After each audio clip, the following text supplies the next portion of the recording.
Diálogo con Ernesto López. Caminando con San Romero para conseguir la paz. Ese fue el lema que aprobamos en esta última reunión y ciertamente es lo que sentimos, que solo Él nos puede llevar a la paz.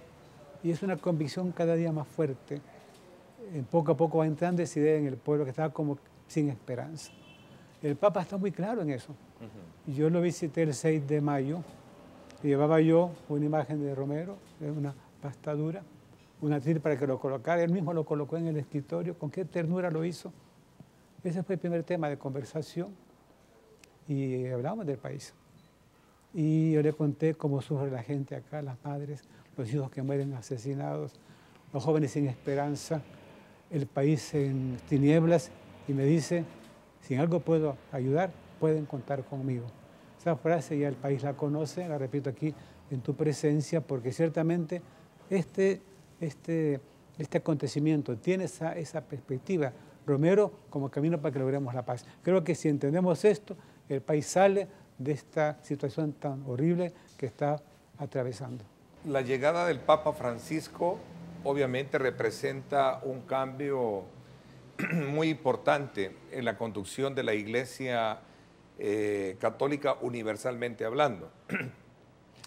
También influyó muchísimo, digamos, esa visión de un Papa latino, un Papa argentino, un Papa de una línea mucho más, digamos, contextualmente hablando, en la parte social identificada con la lucha y la pobreza de la población. Fíjate, Ernesto, que este es un santo de 4 papas.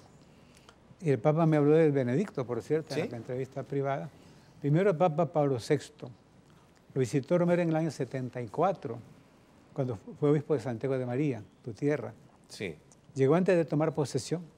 Y el Papa le entregó un cáliz como regalo y dinero para la diócesis. Ese cáliz fue como el símbolo de la comunión de Romero con el Papa. Desde ahí comenzó, ahí la primera. Comenzó. Fue en el año 74. Después lo vio en el año 79 ya como arzobispo, en los momentos terribles que entonces estábamos viviendo.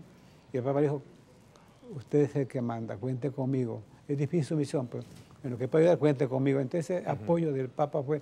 Después vino Juan Pablo, que tuvo 2 momentos. En un momento no entendía qué pasa, con quién es Romero. No entiendo qué pasa con este hombre. Luego está metido en las cosas sociales. Después se entendió cómo estaba el país. Y el Papa dijo, este es un mártir. Este fue Juan Pablo. Luego vino Benedicto. Benedicto estuvo muy poco tiempo en el pontificado. Y cuando iba en el 2007 a Brasil, en el avión le preguntaron por Romero. Y dijo el Papa, es un gran testigo de la fe. Y merece ser beatificado. No me cabe la menor duda, dijo el Papa. Eso está grabado. Sí. Entonces, luego le tocó a Benedicto desbloquear la causa. Estaba engavetada la causa. Eso fue sorprendente. Y él le cuenta, mire, ordenó que se desbloqueara. Y luego viene Francisco, que es el que llega al tramo final, que ya conocemos. Y para Francisco es como un modelo del obispo que él quiere en la iglesia. Imagínate, es como un icono, un paradigma. Sí. Y lo tiene tan claro el Papa. Y cuando uno compara los dos, son tan parecidos, Francisco y Romero. Entonces, se sienten como muy a gusto con él. Y eso es muy importante. Romero y el Papa son como 2 amigos que se sienten muy a gusto estando juntos. Solo que uno está en el cielo y otro está en la tierra. Claro. Un Papa, un santo de 4 papas. De 4 papas. ¿Sí? Hablamos también de Juan Pablo II, que sí. Obviamente también está dentro de esa, digamos, cronología de reconocimiento de su obra, de la obra de Monseñor Por Romero. eso también era anecdótico, Ernesto. Cuando el Papa visitó el país en el 83, sí, en el 83. Pasó por aquí frente a esta iglesia. Sí. Y aquí había gardetes amarillos y blancos. El Papa Móvil rompió los gardetes y se quedó a la calle inaugurada como Alameda Juan Pablo II. Esa fue la inauguración de la calle. El Papa pasa, rompe los gardetes del Papa Móvil, ya nos llamamos ya Alameda Juan Pablo II. Una anécdota de aquí cruzó a la izquierda para ir a la catedral inesperadamente a la tumba de Monseñor. Ese gesto del Papa le costó porque no estaban de acuerdo en Roma que lo hiciera. Y lo hizo. ¿Cómo no voy a ir si murió en el altar? Este dato es muy importante para ver cómo Juan Pablo entendió quién es Romero. Cardenal, ¿Cómo va a ser esa ceremonia? ¿Por qué Roma y por qué no San Salvador? ¿Por qué no El Salvador? Aquí estamos dando un montón de primicias, Ernesto, pero tú tuviste la bondad de pedirme que nos viéramos aquí. Aquí todo el mundo viene, solo que aquí vienen ustedes con todo su equipo. Y aquí hicieron un estudio extra, completo de televisión, ¿no? Sí, sí, Se lo merece y mucho más usted. Entonces, digamos que la ceremonia va a ser bastante larga, porque hay que hablar de 6 santos, ¿verdad? Y va a ser en la Plaza de San Pedro.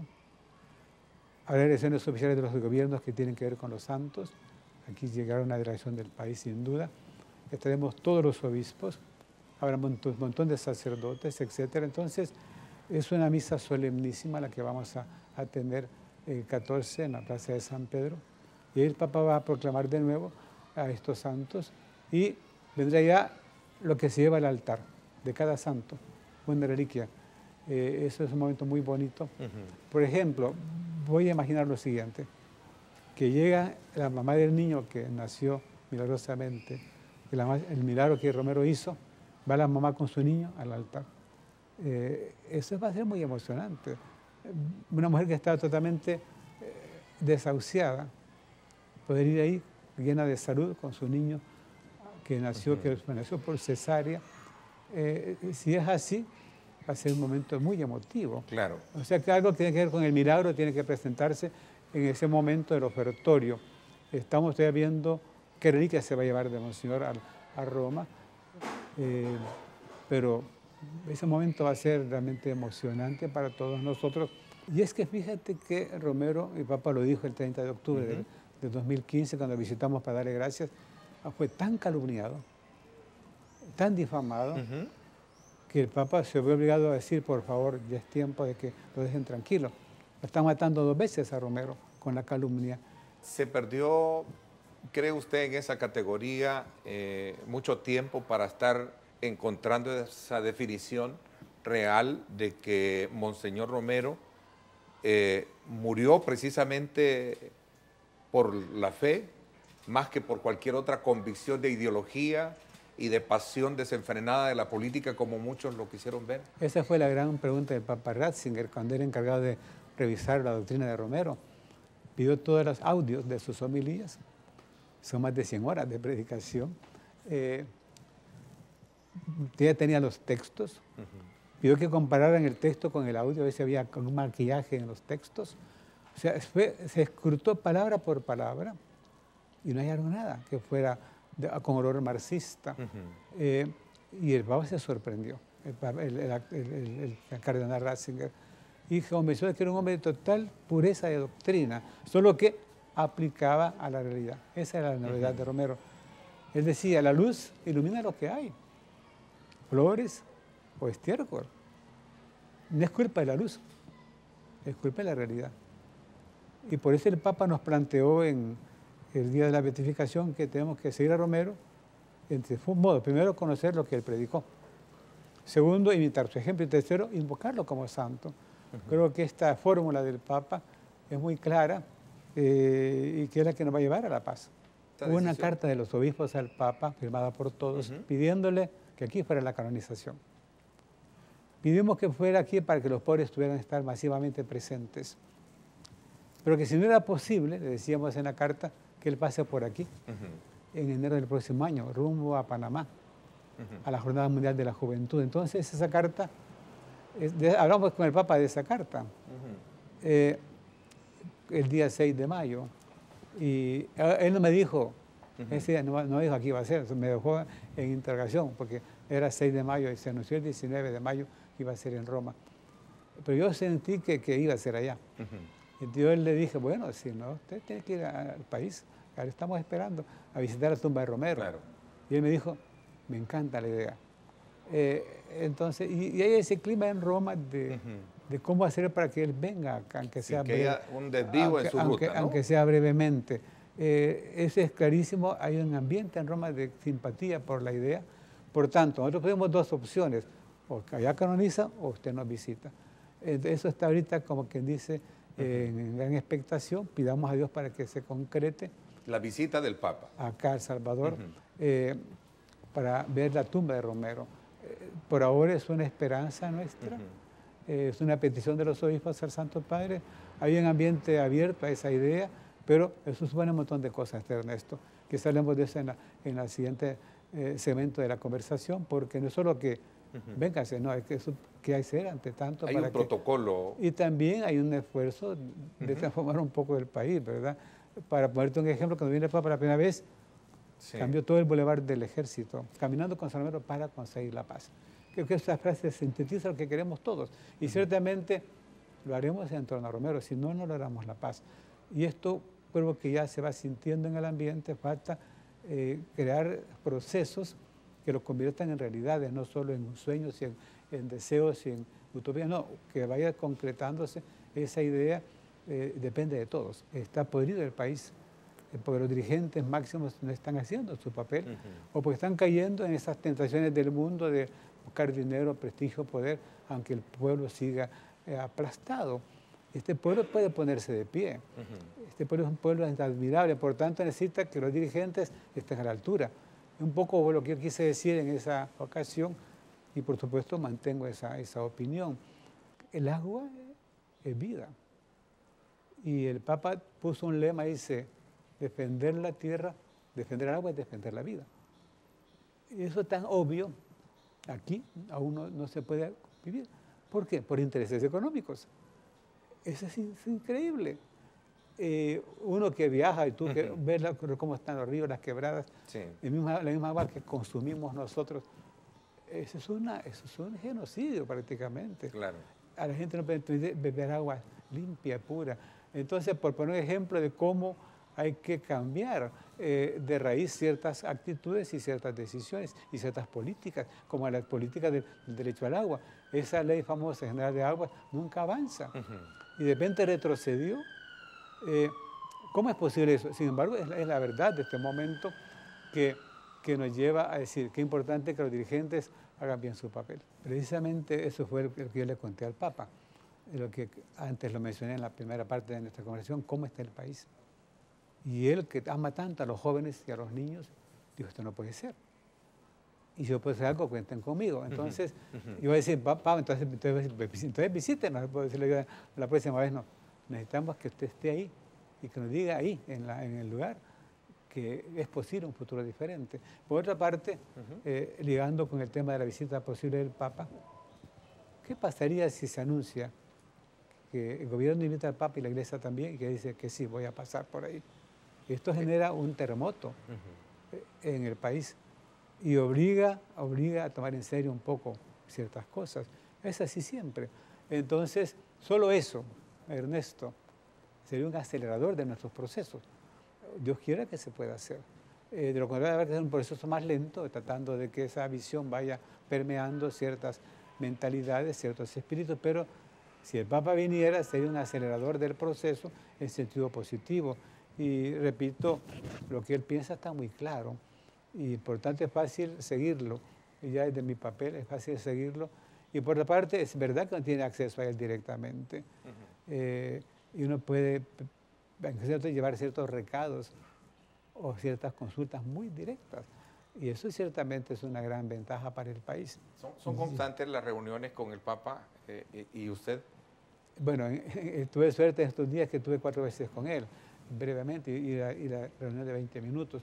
Por cierto, uno puede llegar y pedir audiencia cuando llega a Roma. En ese sentido, es fácil, digamos, tener contacto con él. No se puede abusar de eso, por supuesto. Claro. Son más de 200 en el mundo, cardenales. A ver, Monseñor, son 3 escenarios en los que podría yo situar gran parte del problema que no se ha resuelto en el país.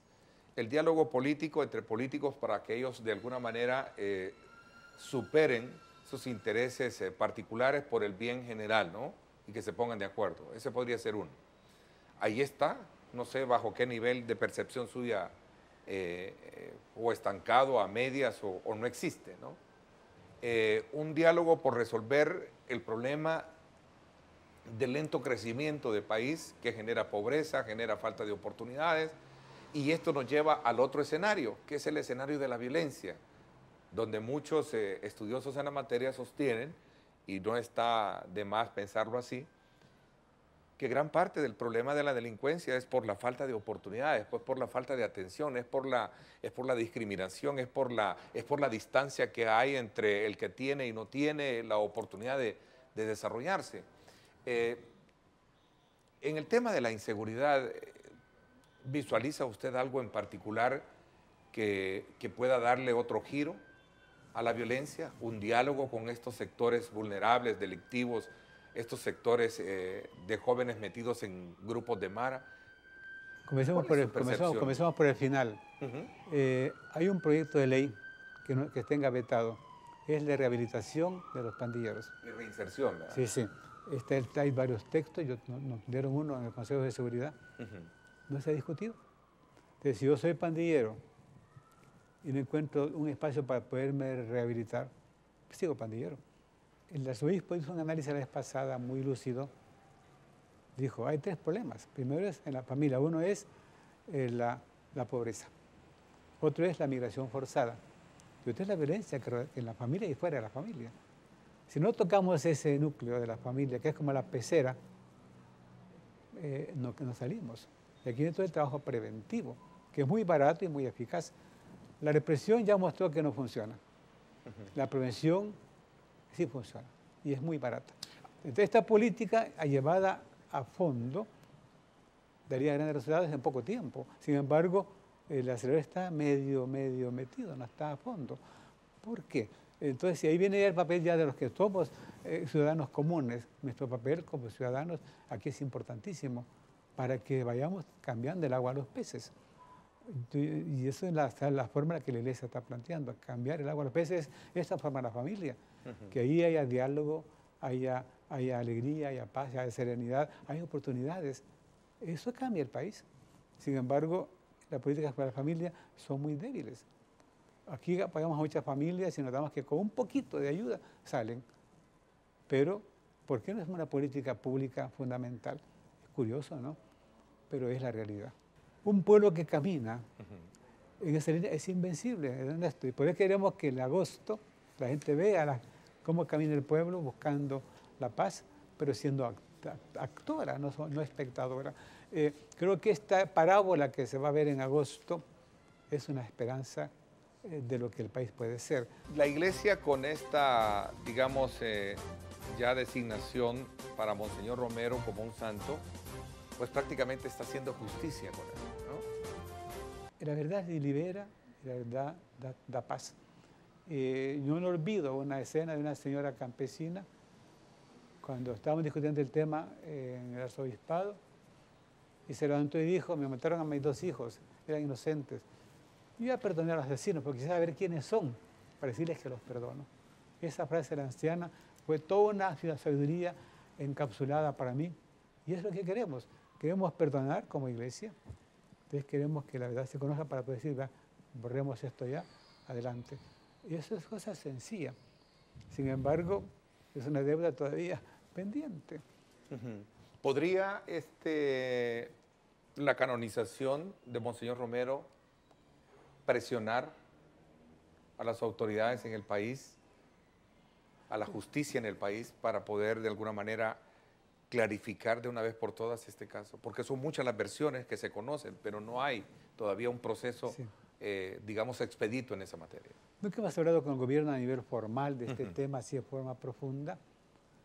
Quizás si lo hiciéramos en una reunión de trabajo, sería fácil encontrar el camino.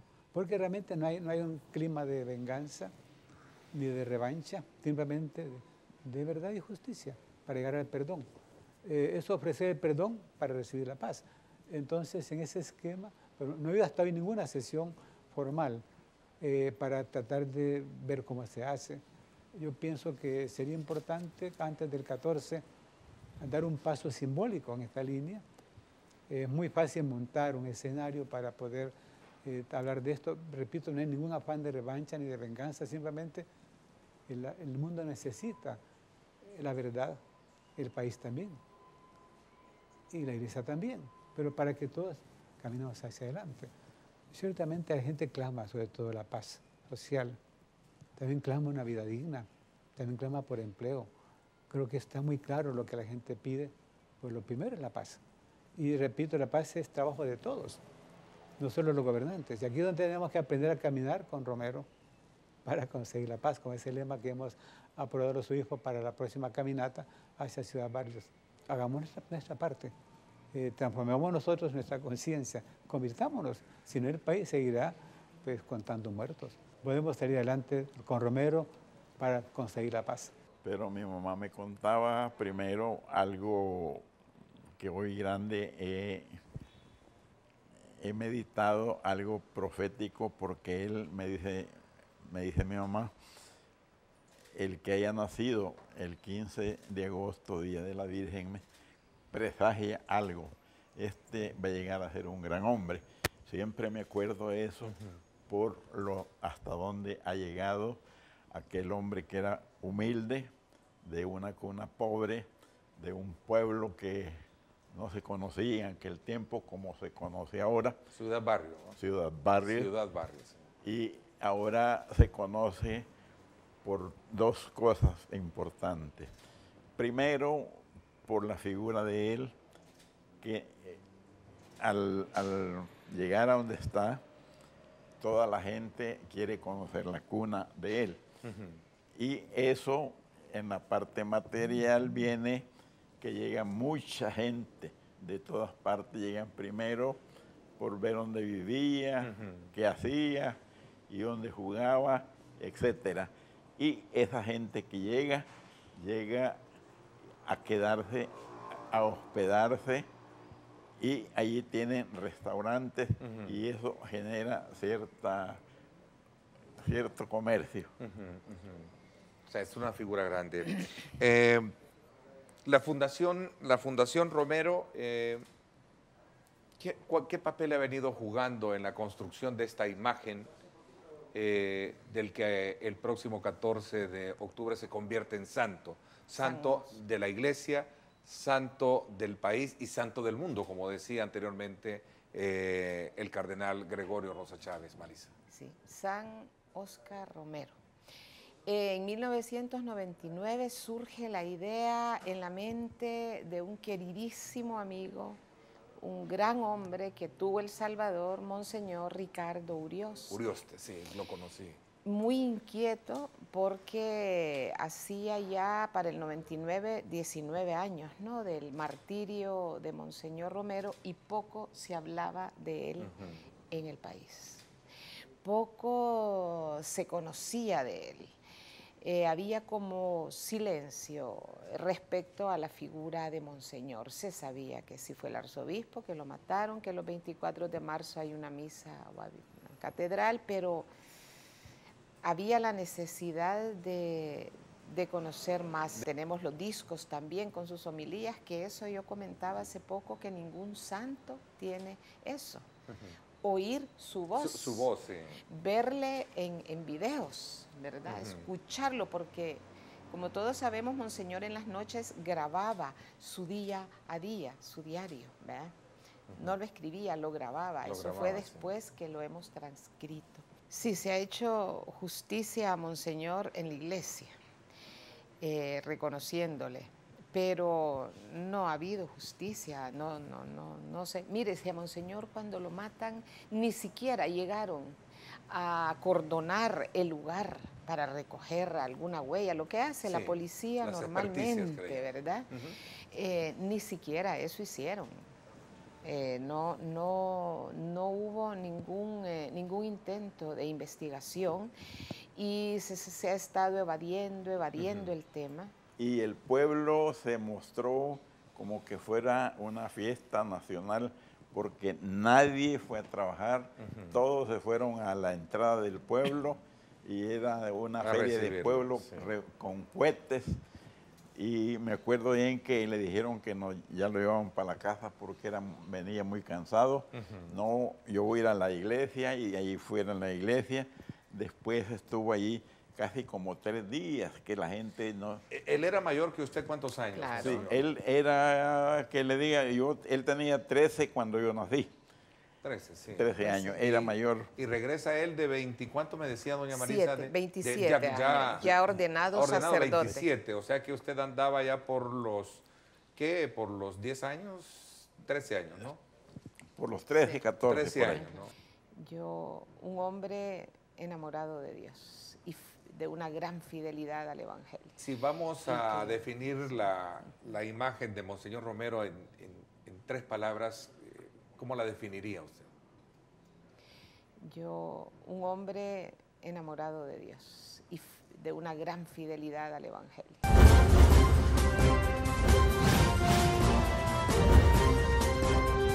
Diálogo con Ernesto López.